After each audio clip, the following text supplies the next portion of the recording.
Allez, bienvenue dans notre exploration du jour. On plonge ensemble dans les coulisses d'une course d'endurance en sim racing, les 8 heures de Bahreïn 2025. Et il faut tout de suite le dire, on ne parle pas d'une petite course amicale. Ah oh non, pas du tout. Le niveau il est qualifié de dantesque. On n'a quasiment que des pilotes pros, les plus grosses équipes e-sport du monde. C'est vraiment la cour des grands. C'est le sommet de la discipline. Exactement. Et notre mission aujourd'hui, c'est de suivre une équipe en particulier, la GTH Academy.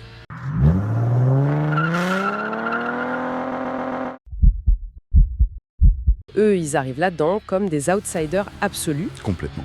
On va essayer de voir comment une jeune équipe comme ça navigue au milieu de ces géants, entre les exploits, les accidents, et on va le voir, des tensions internes assez explosives. Et c'est un point vraiment crucial. Il faut bien comprendre qu'à ce niveau de sim racing, le simple fait pour une équipe comme GTH Academy de se qualifier pour ce qu'on appelle ce split, cette division reine, c'est déjà une victoire en soi. c'est déjà une victoire. Voilà, c'est une reconnaissance, mais ça amène une pression. Absolument monstrueuse. Surtout pour un trio comme le leur. Oui, avec les expérimentés Franz Ponton et Rémi Guéza, et puis le jeune, le rookie. Alexis Hulvelin, lui, il est littéralement propulsé sur la plus grande scène possible. C'est une pression immense. Bon, alors entrons dans le vif du sujet. Tout commence avec les qualifications, et c'est souvent là que la réalité frappe. C'est le premier mur, oui. C'est Franz Ponton qui est au volant.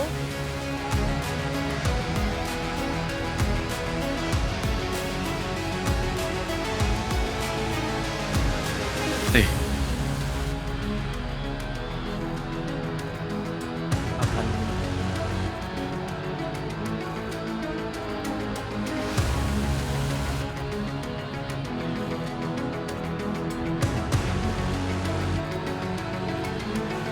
Putain, 640. Il signe en temps de 2 minutes et 149 millièmes. Les sources disent que c'est une très belle performance. Mon meilleur temps m'aurait placé 20e de toute façon. Aucun regret. Et dans l'absolu, ça l'est. C'est un excellent chrono. On pourrait s'attendre à quoi avec ça? Un top 10? Top 15? Bah, c'est là que le coup près tombe. Dans la plupart des championnats, un temps pareil te placerait très très haut sur la grille. Et là, Mais ici, c'est la 22e place. Sur 26 voitures. 22e. C'est une douche froide monumentale, ça. C'est violent. Ça veut dire qu'il y a un monde d'écart avec les tout premiers. C'était quoi le camp de la pole? La pole, elle est signée par Sam Gaskell. Et elle est décrite comme monumentale. 1 minute 59 secondes et 345 millièmes. 1 minute 59. C'est 1 seconde et 3 dixièmes plus rapide que Ponton. 1 seconde et 3. En sport auto, c'est une autre planète. C'est un autre univers, exactement. Et cet écart, ce n'est pas juste un chiffre. C'est la confirmation brutale que tu ne joues pas dans la même cour pour la vitesse pure. Du coup, toute la stratégie change à ce moment-là. Ah bah complètement. L'objectif, ça ne peut plus être de se battre avec les leaders. C'est impossible. Leur course, ça devient une bataille contre eux-mêmes. Il faut être parfait. Voilà, leur seule carte à jouer, c'est la régularité, la constance, une stratégie impeccable. Et surtout, zéro erreur. C'est leur seul espoir. Une course de survie, en quelque sorte. Et au début, ce plan a l'air de fonctionner, non? Oui, le départ est propre, ils trouvent leur rythme, ils sont solides. Les premières heures sont vraiment bonnes. Ils appliquent leur stratégie. Exactement. Ils sont dans leur bulle, ils doivent se sentir en confiance, se dire « Ok, on est bien, on gère notre course ». Mais en endurance, on sait qu'un plan, ça ne tient que jusqu'au premier pépin. Au double gauche, ça m'étonnerait pas qu'il Ouais. efface l'inter. Hein. Il va tenter. Tiens, regarde. Allez, paf. On va sortir le doigt. Ouah. Oh putain, pardon, vas-y, repasse, vas-y.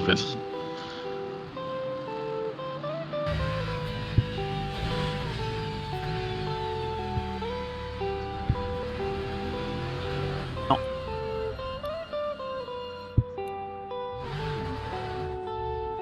Bon, et personne derrière. Allez.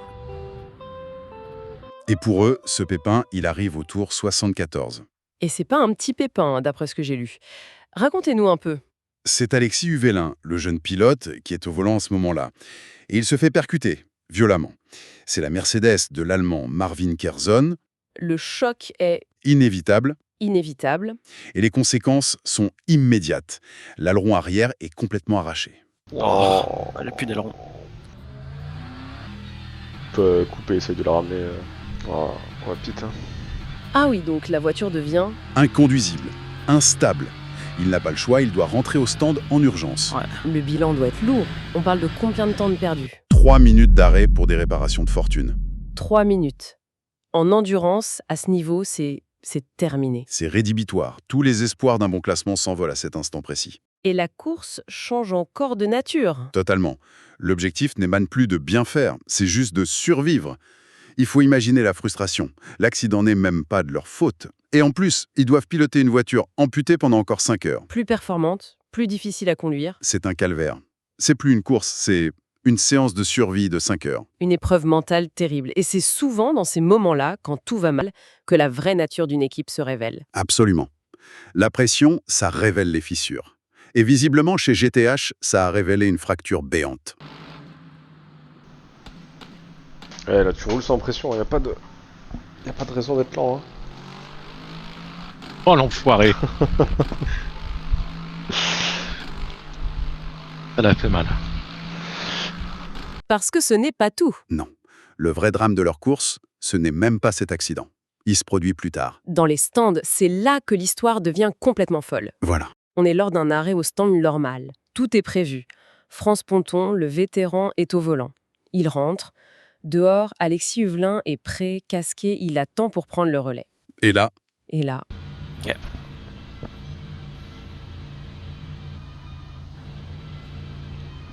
Si on fait que 229, ouais. Si on fait 226, 230, c'est 26-25. Eh ben, on pourra... Oh, bah qu'est-ce qu'il fout là, lui? Taré. Quel con. Quel gros con. Je suis un connard. J'ai oublié de changer le pilote. Oh non. Ah bah t'es reparti. Ah, c'est pas possible. Pardon, Alexis. C'est pas grave. Je ferai le dernier. Ah non, quel connard. C'est surtout pour Ah, toi, bois un c'est coup. une purge là. Bois un coup. J'étais... Bah, on va préparer par contre le pit le prochain, là. Ah, pardon. C'est pas grave, c'est pas grave. J'ai oublié de changer le pilote. Ouais. Ponton refuse de sortir. pardon, hein? Il reste dans le cockpit. L'équipe, un peu décontenancée, change les pneus, remet le carburant, et il repart. Il repart pour un nouveau relais, en laissant Huvelin planté sur la pit lane. Attendez, mais comment c'est possible? C'est une décision unilatérale? Le team manager, il ne dit rien? En théorie, c'est impensable. C'est une rupture totale du protocole, de la confiance. C'est presque une mutinerie en direct. C'est un séisme pour l'équipe. Un séisme. Un arrêt au stand, c'est une chorégraphie millimétrée, que le pilote décide seul de tout changer. Ça a mis le feu au paddock virtuel. On imagine. Mais qu'est-ce qui a pu lui passer par la tête? C'est de l'ego pur. Le vétéran qui ne fait pas confiance aux jeunes, surtout après son accident. C'est une des hypothèses les plus probables, oui. Une guerre d'ego exacerbée par le stress, ou alors un énorme problème de communication. Mais on peut aussi essayer de se mettre à sa place un instant. Allez-y, jouons l'avocat du diable. Bon. Ponton est dans la zone. La voiture est abîmée, elle est difficile. Il se sent peut-être, à ce moment précis, comme le seul capable de la maîtriser, de la ramener à bon port. Il pense agir pour le bien de l'équipe, en quelque sorte. Voilà, une décision de capitaine, même si elle est prise de la pire des manières. Ça ne la rend pas plus acceptable, mais peut-être un peu plus humaine, plus complexe qu'une simple crise d'ego. Dans tous les cas, là, le mal est fait. Allez, allez. Oui, il va aller la chercher. Ne lâche pas. Je vais aller chercher le point 8. Non, là, ça m'annonce 1.1 là pour le moment.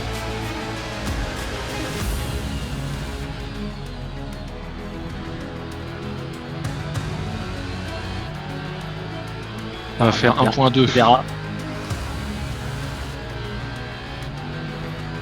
Putain, et même comme ça, on revient pas sur la Merco, c'est fou. Hein. Le mal est fait. L'ambiance dans le garage pour le reste de la course a dû être glaciale. Ah, le mec, il oublie de te mettre sur le pit. Du coup, Ouais. il prend les pneus neufs. Il défonce les pneus neufs. Il fait que 24 tours. Ah ouais. Ouais, ça va, Ça, me c'est chauffe Ponton, pas. ça. Hein. C'est pour ça que j'essaye de bourriner là. Je reviens. Au final, il termine comment? Il rallie l'arrivée. 19e. Une place modeste, arrachée au courage, comme on dit. Mais bon, c'est anecdotique. Le plus important, c'est ce qui se passe après. Exactement. La course est finie, mais les vrais problèmes ne font que commencer. C'est-à-dire? Les conséquences sont immédiates. Oui. Le programme de l'équipe est touché. Leur participation aux 4 heures d'Imola, la course d'après, devient soudainement incertaine. Et la raison officielle? Elle est limpide. Désaccord interne. Il pourrait annuler une course juste parce que les pilotes ne s'entendent plus? Ça paraît fou à ce niveau. C'est extrême, mais ça montre bien la profondeur du malaise. Apparemment, certains pilotes préfèrent faire l'impasse sur Imola pour se concentrer sur l'objectif majeur de la fin du mois. Les 24 heures du Mans. Les mythiques 24 heures du Mans. Mais même cette excuse cache quelque chose de plus profond. Ah, parce qu'il y a autre chose. Le Mans, c'est le sommet, on le sait. Chaque erreur, chaque désaccord prend des proportions gigantesques. La cohésion de l'équipe est en train d'exploser au pire moment possible.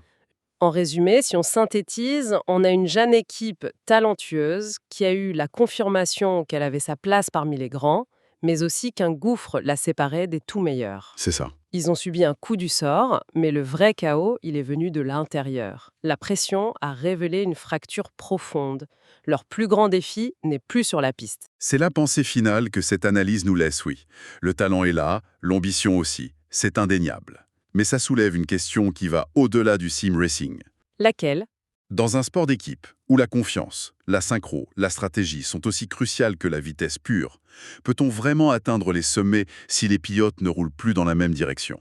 C'est une excellente question. La véritable course pour JTH Academy, bien avant les 24 heures du Mans, ce sera de se reconstruire, de redevenir un collectif. C'est peut-être ça, leur plus grand défi d'endurance finalement. Vous voulez que je lance un serveur Le Mans ou